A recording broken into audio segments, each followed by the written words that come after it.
and certain things are promised to you, but they never arrive, and your equipment never gets there. But the equipment got paid for and got sent to theater, and then it just disappears. Well, our keynote tonight was in charge of investigating where that stuff was going when he was in Afghanistan, and ultimately getting that equipment, that taxpayer-funded equipment, back in the hands of the people that actually need it. So for that alone, please, a round of applause. As someone who was waiting for equipment and couldn't get tires for his friggin' Humvees, I am very, very happy that people like this exist. Our keynote tonight has served in Antarctica. Those of you who are or were in uniform, if you've ever looked at the medals chart and you saw that Antarctica service ribbon, and then that weird little device for wintered over, this dude got it. How about that? You've actually, in the flesh, met somebody that wintered over in Antarctica and could wear that ribbon. Before we give him the opportunity to speak, Francesca and I, we're absolutely honored to present him with the first Distinguished Award of the evening in recognition for his extraordinary leadership and commitment. Please join me in welcoming Jason G. Loughran, Regional Administrator for HUD Region 2.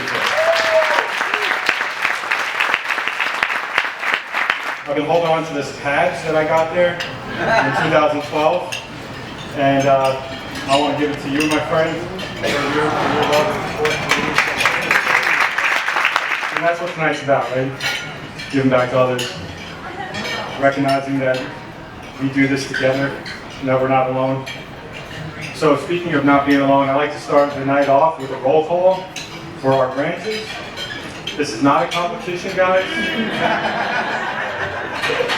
Is there anyone here in the Space Force? I'm just going to get that one out of the way. The second one to get out of the way, the U.S. Coast Guard. Just kidding, we love the Coast Guard. Give the Coast Guard a round of applause.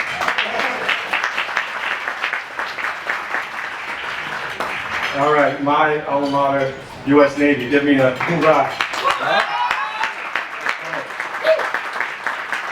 All right, we got some Army folks in the audience tonight.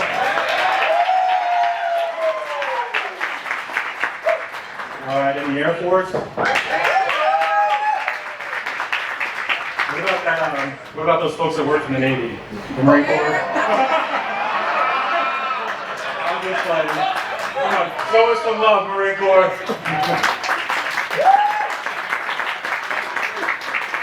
I mean, joking aside, I spent the best days of my life in the Marine Corps in Afghanistan. And so much so that they coined me the nickname Devil Dolphin. I don't know if you ever heard of it, but it exists, and we're in the Navy. So, listen, this week has been tough. The world never ceases to amaze us in what kind of atrocities and hardships it puts us through. And so it's especially meaningful for me to be here tonight. This is my first speech since such occurrences, and I just want to say that it's an honor to be here. As you guys all know, my name is Jason Loughran, and I am a United States Navy veteran. I am the HUD Regional Administrator for New York and New Jersey. President Trump and Secretary Turner gave me a mandate to execute their role here. And in this administration, we put two things. First, we are good stewards of two things. That's the American tax-paying dollars that you all contribute and to the people we serve. And I hope that you guys all see through my speech tonight that that's what we do day in and day out, and we do it with partners like Francesca and Holmes. So, a little bit about me. I grew up an only child, a single mother, who migrated here in 1964 from Ireland. And as any good Irish Catholic boy, I immediately became an altar boy.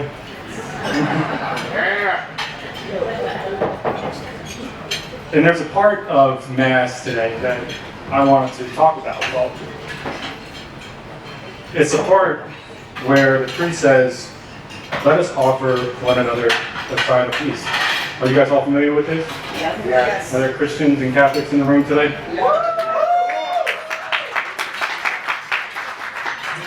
Well, let's talk about that for a minute. I mean, what a beautiful moment to embrace when you're at church on Sunday. I look around the room, especially this past Sunday, and I see complete strangers hugging themselves, shaking each other's hands, maybe not kissing each other's on the cheek, but you know, the families that are there, they'll kiss each other on the cheek. And all while hearing the words, can you guys know the words? Can someone say it for me? Peace be with you. So what a novel thing to say in today's world, right? I mean, how many times can you go around your office at work or in your family, and your family leaves at home, or you go to the office and they're leaving and say, hey, peace be with you. It never happens. But yet every Sunday, we say that to complete strangers. Because peace isn't just silence or the absence of conflict, but peace is a connection that you have with that person. Peace is hope, and peace is strength in the face of hardship. But what if peace really requires bravery? To forgive when you've been wronged, to heal when you've been broken, and to commit even when the world around you seems like it's falling apart. The people in this room, especially the veterans, know this all far too well. Peace doesn't come easy for this country. It doesn't come easy for anybody across the world. It comes off the bloodshed of the men and women in this room today. It's fought for, carried, and defended. And once home, it's built again through the adversities of life. We've heard the speakers and the videos from the folks that this organization has served: PTSD, depression, anxiety, and in some cases homelessness. But it's not just veterans who teach us this. Right here in this room, we have people who embody peace as strength every day. Homes for Veterans exist today because of a vision, sacrifice, and resilience of the leadership team. Many of you know this story already, and we've heard it from all the speakers today.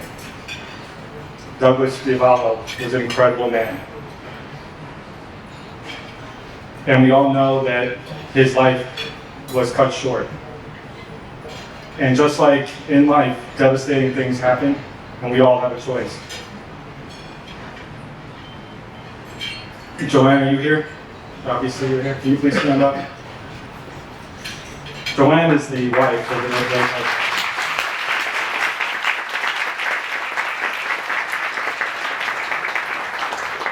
Francesca, can you please stand up? Can you give Francesca a round of applause?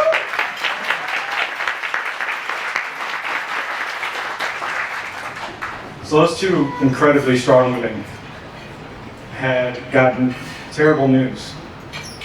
And to think about what kind of questions that they had upon that news and this organization's well-being and the future of it is a heavy one. I'm certain that at some point in time they asked themselves, is this burden too heavy to hold? But they did not. You know, they kept going. But even as they kept going, those questions still remain. You know, are we doing good enough? Can we do this? Can we keep going? Is this what Douglas would have wanted? And with God's grace, Joanne and Francesca and this entire board, including Ed, they said, yes, we can. They said, yes, we will. We are capable, we are strong, and we will not let this organization die today. That Douglas would not want this, and we're going to keep going, we're going to make this even better than it was.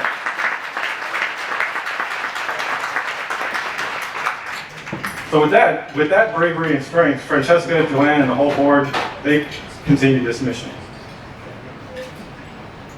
And they remind us that the most devastating events that occur in our lives can end up shaping us in ways we can never get to without those devastating moments. And that peace is not a gift that you stumble onto. It is a choice, and it's a discipline, and it's a courage that we all need to embrace. Because the harsh reality, as so many people have said here tonight, is that life is short. And this story and the recent events that occurred across the world is a stark reminder of that. And that what happened this past week, and with Francesca and Joanne and this organization, there were moments in time where life as it was no longer life. And that tomorrow a brand new life begins.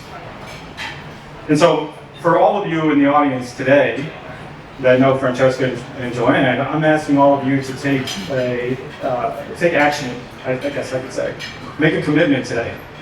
Because there are certain things that I know myself, and I know all of you, have probably been putting off in your life. And this gala and everything that this gala represents and this organization represents, more than anything else, it represents the fact that we need to be intentional about our lives. We need to show up every day, and that no matter what situation you're in, you can get out of it. Yes, you might need the help of Homes for Vets, but you have to believe in yourself and you have to speak positively to yourself. Encourage yourself to keep going and to go after the things that you wouldn't normally go after, because you have it in you. All of us has what it takes, except at times it can be difficult.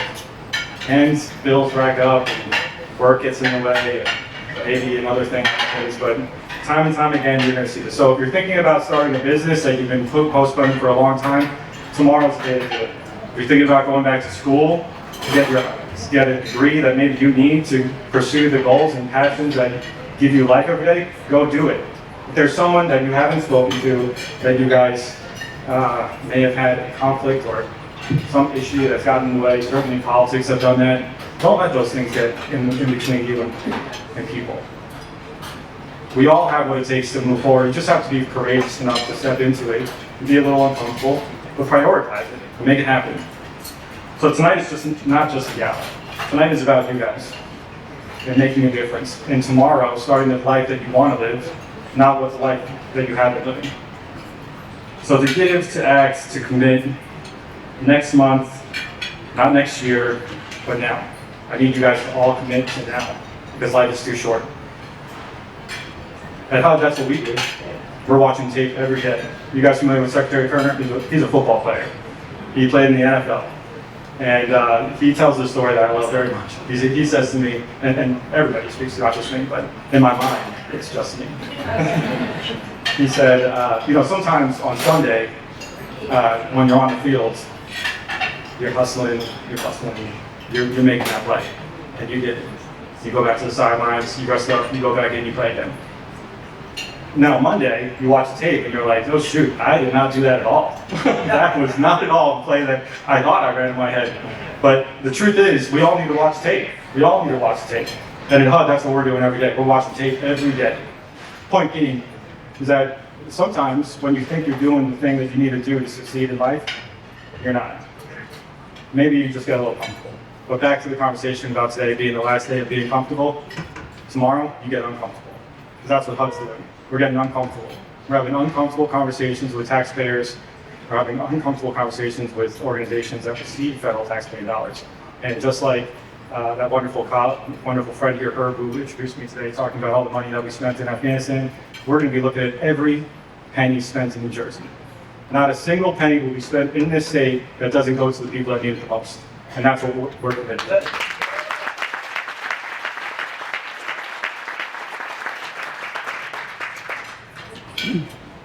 So as I close, I want to return to where we began in this whole, the moment in Mass where you turn and extend your hand and say, peace be with you. Tonight we honor the life of Mr. Douglas Giapalo, a man who believed in peace, service, and sacrifice. We honor his daughter, Francesca, who answered the call when peace required strength. We send love to his wife, Joanne, who stood beside him through it all, a reminder that peace is also built in families, marriages, in love that endures even beyond death. And we carry forward his legacy by making peace real, in homes, in communities, in the lives of veterans who deserve nothing less. Because we all have a choice when devastating things affect us in the world. We can let those moments define who we are and continue to live our life blaming this moment. For me, I had many moments like that. For a long time, I was blaming what happened to me in the military as an excuse for why I'm not making the change that I need to lift myself out of my situation. So we cannot do that anymore. We have to let our actions in response to those devastating moments define who we are. Francesca and Joanne chose action when those devastating times knocked on their door. They chose strength. They chose to carry forward with a mission that could have ended, but instead was reborn. So as you go into the world and choose to act on your passions in life, I leave you with this. May peace be with you. Thank you all. God bless you, and God bless you.